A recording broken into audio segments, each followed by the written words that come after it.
안녕하세요. 아직도 생각만 하면 소름 끼치고 인간으로서 어떻게 이런 일을 저지를 수 있을까 하는 마음에 사연을 적게 되었습니다. 저는 어릴 때부터 동생들의 엄마 역할을 하면서 살았어요. 아마도 어릴 때 엄마를 여의신 분들은 다 아실 거예요. 엄마의 빈자리가 얼마나 큰지요.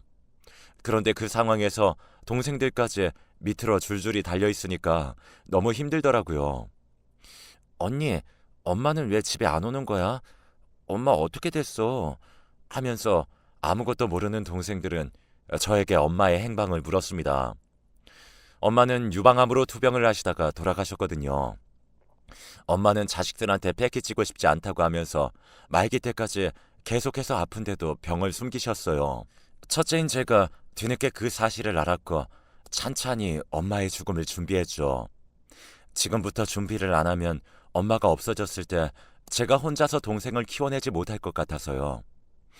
아마도 엄마의 죽음을 준비하면서부터 감성적이었던 제가 처절하게 이성적으로 변했고 현실에 집중하기 위해서 노력을 했었던 것 같아요.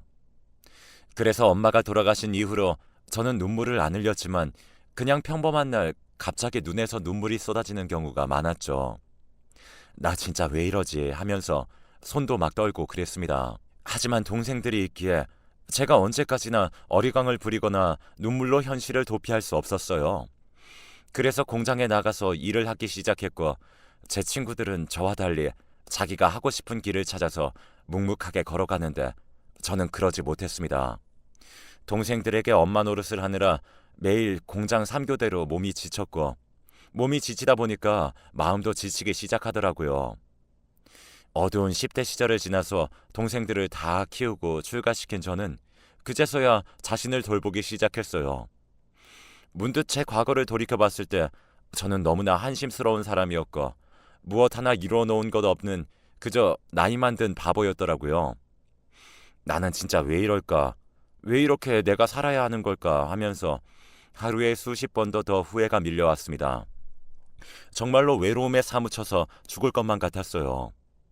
어떻게든 버텨보자 했지만 사실 그건 쉽지 않았습니다. 결국 우울증이 오게 되었고 집에만 누워 있었어요. 그걸 알게 된 동생들은 언니, 지금 이러한 상태 우리 때문에 된 건데 우리가 책임질게. 언니는 걱정하지 마. 우리한테 의지해.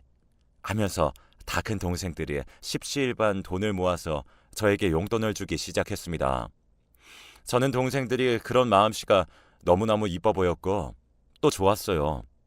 참 이런 애들을 내가 키우려고 이 고생을 했구나 하면서 다시 일어나기 시작했습니다. 어두컴컴하고 마치 기계의 부속품이 된 것 같은 기분을 느끼고 나니 그 공장으로는 두 번 다시 들어가기 싫더군요.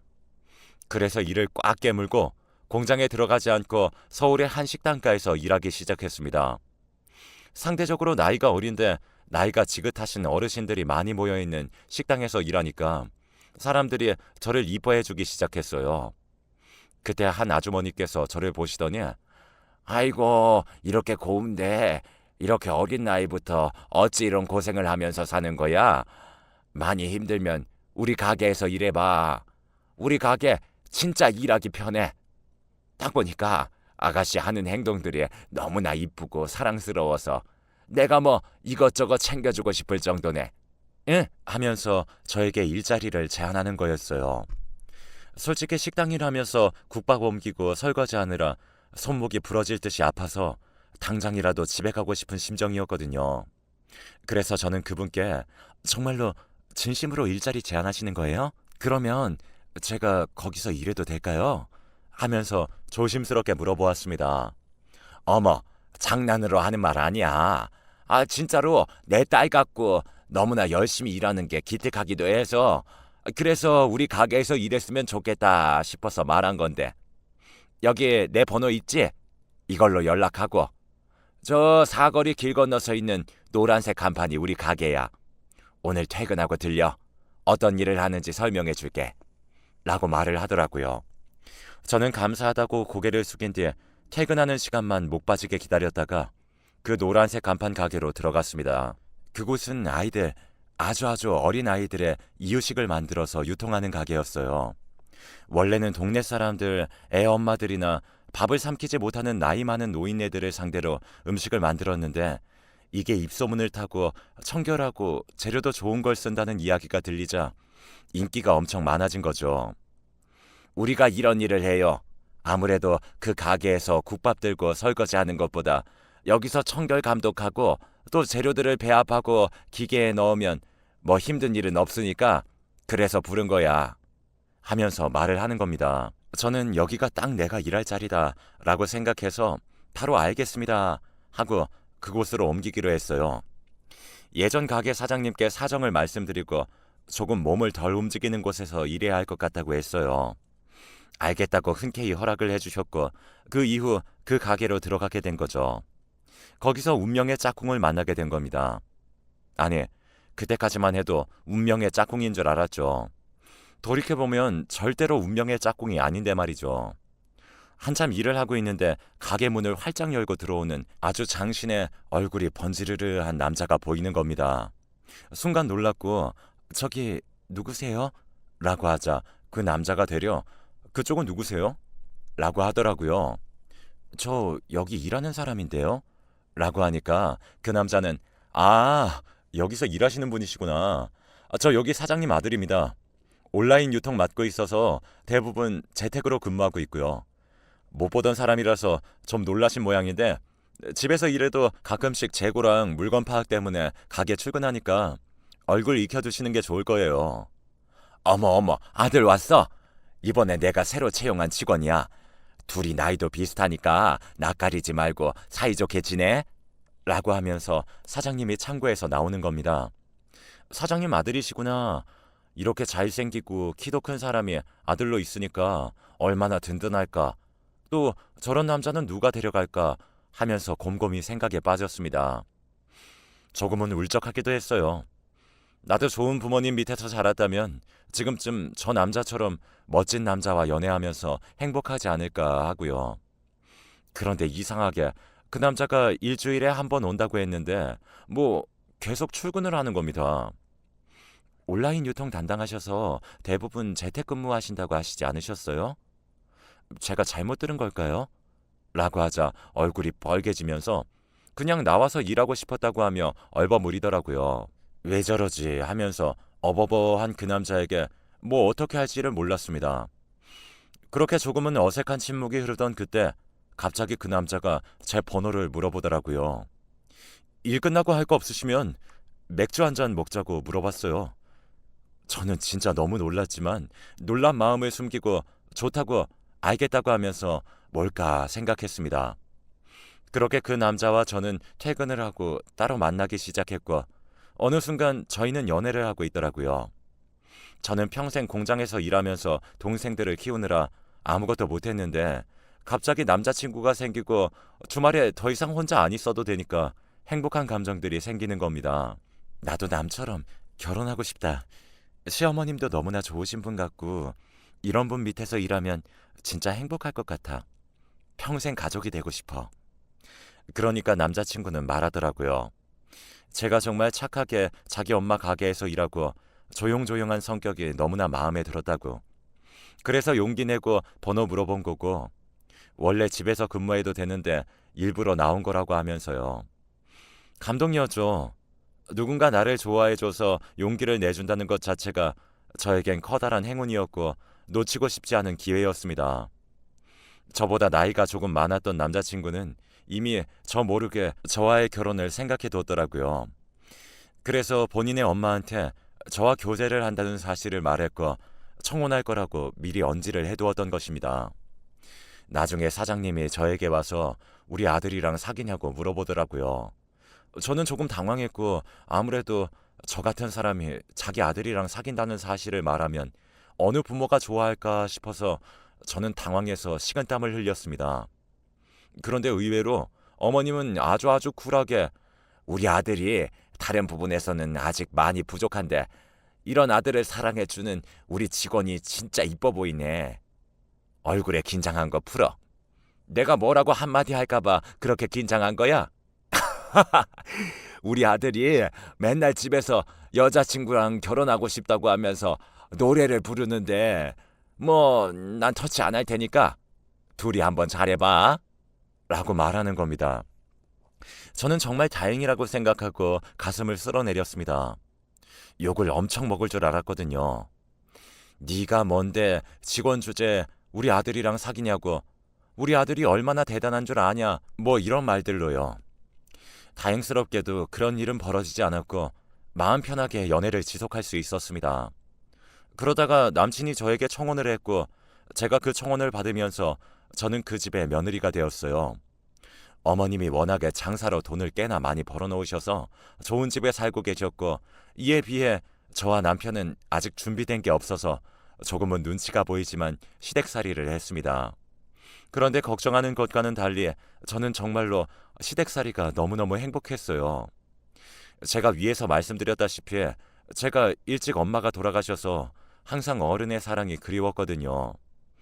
그런데 어머님이 그런 저의 사정을 알고 제 등을 토닥이면서 저를 위로해 주니까 제가 몸둘 바를 모르고 진짜 행복하다고 느낄 정도로 매일 좋았습니다. 우리 며느리 밥 먹어야지 하면서 아침을 차려주는 것은 물론이요. 제가 겨울에 빙판을 걷다가 넘어졌을 때도 우리 며느리 아프면 안 된다고 항상 조심해야 한다고 하면서 엉덩이에 멍크림까지 발라줄 정도로 가까운 사이가 되었어요.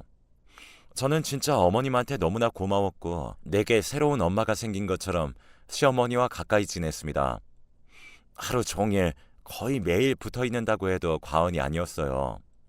아침에 일어나면 어머님이랑 같이 출근하고 가게에서 일을 하는데도 지루하다는 생각이 안 들고 항상 어머님이 저에게 잘해주시고 배려를 해주시니까 힘든지도 몰랐죠. 오히려 시간이 지날수록 남편과 사이는 조금씩 멀어지는데 어머님과는 가까워졌습니다. 결혼을 하고 나니까 연애 때는 안 보였던 것들이 점점 조금씩 보이기 시작했고 머릿속이 혼란스러워졌어요. 솔직히 지금에서야 말하지만 남편은 결혼 이후로 제가 잡은 물고기라고 느껴진 건지 막 다른 여자들 예전에 동기였던 애들한테 연락해서 심심하다고 만나자고 한 적도 있어서 제가 그걸 알고 화낸 적도 있었고요. 또 여자 나오는 술집에 군대 동기들이랑 같이 간 걸 저한테 들킨 적도 있었죠. 신혼 초부터 그런 짓거리들을 하는데 제가 열이 너무 받고 정말 속상하더라고요. 그때마다 저를 위로해준 사람이 시어머님이었습니다. 저 대신 남편한테 더 화를 내주시고 다시는 그런 짓 하지 말라고 하면서 목이 쉬어라 소리를 질러준 사람이었죠. 그래서 제가 버틸 수 있었어요. 내가 남편 복이 있는 줄 알았는데 남편 복은 개뿔. 남편 복이 아니라 시부모 복만 있고 나머지는 꽝이구나 하면서 포기하고 있었습니다. 그런데 그때 남편이 무슨 헛바람에 든 건지 사업을 하겠다고 이제 온라인 유통은 다른 사람한테 맡겨버리라고 하는 겁니다. 저는 갑자기 무슨 소리냐고 당신이 하던 일을 누구한테 맡기냐고 하며 완히 벙벙한 표정을 지었고 남편은 모르겠다고 알았어? 라고 하면서 자기 사업을 시작해버렸습니다. 아무래도 속으로는 자기 엄마는 가진 것도 없는데 자기보다 돈을 많이 벌고 그런 게 부러웠던 모양이죠. 저는 참 지 엄마한테 질투를 느끼는 사람도 있구나 하며 그런 남편의 행동이 하나하나 더욱더 보기 싫어졌습니다. 그러다가 일이 터진 거였어요. 어머님이 뇌졸중으로 쓰러지셨고 가게 운영이 올스톱 되었습니다. 다행히 긴급 수술로 혈관을 뚫고 상황을 안정시켜 목숨을 건질 수 있었어요. 하지만 후유증으로 반신마비가 오게 되었고 집에서 간호를 해야 하는 상황이 되어버렸습니다. 저는 일을 그만두고 친엄마 같은 어머님을 돌보기 시작했어요. 일주일마다 언어치료, 물리치료를 해드리려고 힘든 몸을 이끌고 병원에 가는 그 순간에도 남편은 자기 사업하느라 바쁘다고 얼굴 한번 비치지 않더군요. 뭐 이런 망나니가 다 있나 싶었습니다.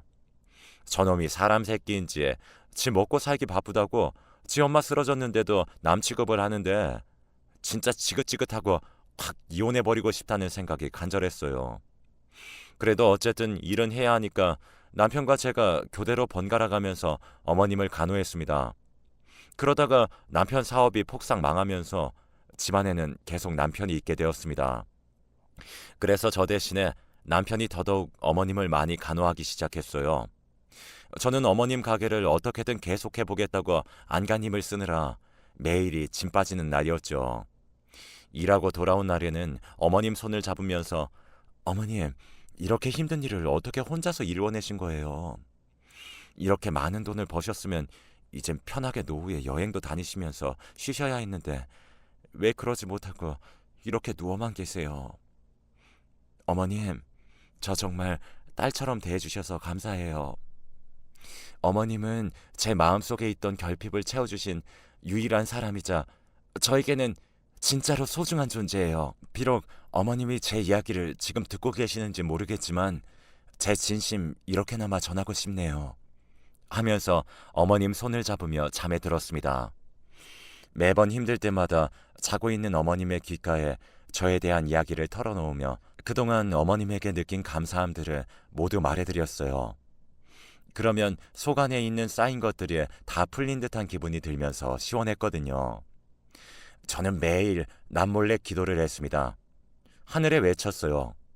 우리 어머님 진짜로 열심히 살았으니까 제발 한 번만 일어나실 기회를 달라고. 그 기회 딱 한 번만 기회 주시면 내 모든 것을 걸고 열심히 살겠다고 했죠. 그렇게 제가 애원을 했지만 하늘은 무심했습니다. 결국 어머님은 끝끝내 버티지 못하고 돌아가셨어요. 아무래도 뇌졸중이 온 후에 합병증으로 폐 쪽에 이상이 생겼는데 그게 어머님을 벼랑 끝까지 몰아넣은 거죠. 저는 하염없이 눈물만 나왔습니다. 장례를 진행해야 하는데 입관을 하고 나니까 정말로 쓰러질 것 같더군요. 친엄마를 보낼 때만큼 힘들었습니다. 어머님 발인 전에 어머님이 좋아하신 이부자리 이런 것들을 같이 선산에 묻어야겠어서 어머님 집으로 갔습니다. 어머님이 그렇게 좋아하시던 온돌 침대를 보니까 또 하염없이 눈물이 나더군요. 죄송하고 또 미안했습니다. 어머님 하면서 그 온돌 침대에 누워서 차갑게 식어버린 온돌을 통해서 어머님의 품을 느끼고 있었는데 침대의 작은 틈에서 종이들이 보이는 겁니다. 이게 뭐지 하고 열어보았는데 언어장애로 제대로 말을 못하는 어머님이 삐뚤빼뚤 종이에 힘겹게 써내려간 글들이었습니다. 저는 뭐야 하면서 당황했습니다. 어머님이 사실 말하는 부분인 전두엽이 손상되어서 발음하는 게 안 되었지만 종이에 자기 의견을 쓸 수 있을 정도는 되셨거든요. 그 원수와도 같은 놈, 그런 메모들을 보게 된 저는 손을 부들부들 떨 수밖에 없었습니다. 그 종이 안에는 제가 없었을 때, 제가 가게에 일을 나갔을 때 남편이 어머님을 돌보면서 횡포를 부린 내용들이 싹 다 적혀 있었어요. 너무나 놀랍고 이게 말이 되는 건가 하는 마음에 손이 부들부들 떨렸습니다. 말할 수 없는 분노가 치밀어 올랐어요. 며느라가 내 아들이 악마였단다. 악마였어. 내가 호랑이 새끼를 키운 거야. 내가 내 발등을 내가 찍은 법이지. 라고 하면서 그간 당한 것들을 종이에 적어두신 겁니다. 남편은 사업이 망한 이후로 자금난에 심하게 시달렸고 그때 어머님이 쓰러지자 어머님의 재산을 노린 겁니다. 맨날 어머님이 누워있을 때 엄마 빨리 안 죽고 뭐하냐고 지겨워 죽겠다며 하루빨리 사망하시라고 하면서 저주를 퍼부었고 심지어는 안 보이는 곳을 퍽 때리기도 하면서 사람에게 엄청나게 스트레스를 준 겁니다. 저는 이럴 수는 없다고, 아니 어떻게 자기 엄마한테 이런 식으로 대할 수 있냐는 생각에 부들부들 손을 떨었습니다. 너무나도 화가 났어요. 어머님은 자신의 재산이 아들한테 가면 이거 큰일 날 게 뻔하니까 자기 앞으로 되어 있는 가게는 지금 매니저를 맡고 있는 며느리한테 넘기고 아들한테는 절대로 한 푼도 주지 않겠다는 것을 쓴 그 종이를 제 서랍 안에 숨겨두었다고 써놓으신 겁니다. 정말 다행인 게 어머님이 쓰러지셨을 때 제가 어머님 거동이라도 하게 만들겠다고 하면서 물리치료를 엄청 신경 써서 해드리고 글씨도 연습했거든요. 그래서 어머님이 돌아가시기 전에 이런 사실을 모두 폭로하실 수 있으셨던 것입니다. 저는 눈물을 뚝뚝 흘리면서 정말 어머님의 그 한 제가 풀어드리겠다고 스스로 약속했어요. 그리고 바로 제가 아는 변호사한테 찾아가서 이 유언을 넘겼고 법적으로 증거가 된다고 하면서 어머님의 그 유언처럼 재산 상속 준비를 했고 세무사와 상담해서 정리를 다 끝낸 후에 장례식장에 같이 가서 남편에게 이 모든 것들을 말하기로 했습니다. 제가 재산 정리와 대충 상황 정리를 해서 상주를 서고 있는 남편에게 가서 말했습니다. 당신, 나 안 볼 때 어머님 학대하고 손 올렸다며. 어머님이 돌아가시기 전에 이 모든 걸 전부 내게 남기고 가셨어. 당신 잘못 걸렸어. 인생 그렇게 살면 좋아? 남들한테는 세상 천사인 척하면서 자기 엄마한테 어떻게든 돈 뜯어내려고 하고. 당신이 악마가 아니면 도대체 누가 악마야? 나는 도저히 모르겠다. 어머님이 당신한테 재산 한 푼도 안 주신대. 당신은 그저 무능하고 엄마 등에서 피나 빨아먹는 기생충인 거야. 알겠어? 그렇게 알라고 내가 지금 변호사랑 세무사 대동해서 상황 설명하려고 온 거야. 라고 말하는 순간 남편의 눈이 뒤집혔어요. 거기 있던 상을 뒤엎고 난리가 났죠. 미친놈인 줄 알았습니다. 경찰을 불렀고 경찰이 남편을 끌고 갔어요. 난동 피우지 말라고, 경찰한테 이 사람 지 엄마를 폭행까지 했다고, 지 엄마 폭행한 천륜을 저지른 놈이라고 하면서 만행을 폭로했습니다. 남편은 끝까지 발악하며 아주 추악한 모습을 보이더라고요. 사람이라면 어떻게 이런 짓을 할 수 있을까 싶었고 변호사와 세무사도 혀를 끌끌 찼네요. 결국 어머님의 재산은 어머님이 적으신 대로 기부단체에 기부되었고 가게는 제가 맡아서 운영을 하게 되었습니다. 남편에게 떨어진 돈은 5천이 전부였어요. 직계자식이라서요. 변호사가 직계자식에게는 적어도 5천 정도는 줘야지 나중에 탈이 없다고 하는 바람에 돈을 주긴 했지만 그래도 남편 그것에 만족하지 못하고 괴물처럼 포효했습니다. 자기 엄마 죽으면 자기 엄마 재산 그거 가지고 다시 사업을 해서 재기하려고 했는데 그게 망하니까 얼마나 빡쳤겠어요. 저는 어머님 장례를 치르자마자 바로 남편에게 이혼 소송을 냈습니다. 남편은 그간 저 몰래 여자 동창들이랑 연락하고 따로 만났던 것, 그것까지 다 해서 재산 분할도 걸어버렸죠. 그래서 다행히 제가 승소해서 이혼을 할 수 있게 되었습니다. 연애 때는 그렇게 하늘의 별도 달도 다 따다 줄 것처럼 행동하던 사람이 어떻게 결혼을 하자마자 저를 어항속 물고기 취급을 하면서 악마처럼 구는지 정말 인간은 알다가도 모르는 것 같습니다. 저는 어머님이 돌아가신 이후로 한동안 마음이 너무 힘들어서 정말 살기가 싫었지만 그래도 동생들의 위로와 또 그동안 겪은 경험들로 인해서 마음이 단단해진 터라 다시 훌훌 털고 일어났어요. 남들은 참 시모 때문에 힘들어 죽겠다고 말하는데 저는 오히려 어머님 때문에 지금까지 살아온 것 같네요. 어머님이 없었다면 저는 아마도 남편과 3개월도 못 견디고 바로 이혼했겠죠. 비록 지금에서는 이혼하긴 했지만요. 어머님과 작은 일상을 함께하는 게 저의 가장 큰 기쁨이었는데 참 아쉽습니다. 그럼에도 불구하고 하늘나라에 가서 어머님이 부디 잘 사시길 매일 기도를 하려고 해요. 아마 거기서 저희 엄마도 만나셨겠죠? 제가 제일 사랑하는 두 분이 만나서 저에 대한 이야기를 나눌 생각을 하니까 가슴 한켠이 아련하면서 뜨거워집니다. 삶은 만남과 이별의 연속이라고 하는데 역시 제 인생도 예외는 아니네요. 늘 헤어짐은 아프고 힘들지만 그래도 다시 새로운 사람과 만난다고 하는 걸 피하려고 하지 않으려고 합니다. 그럼 지금까지 제 이야기 들어주셔서 감사합니다. 별거 없는 이야기이지만 꼭 임금님 귀는 당나귀 귀다 하는 심정으로 여러분들께 들려드리고 싶었어요. 제가 자연사 할 때까지 이 세상에서 열심히 살다가 하늘에 있는 어머님 그리고 엄마를 만날 때 나 열심히 살았다고, 정말 피똥싸게 살았다고 말을 하려고요. 오늘 조금은 우울한 날이었지만 이렇게 글을 쓰니까 조금은 마음이 편해지네요. 여기까지 제 사연을 들어주셔서 감사합니다.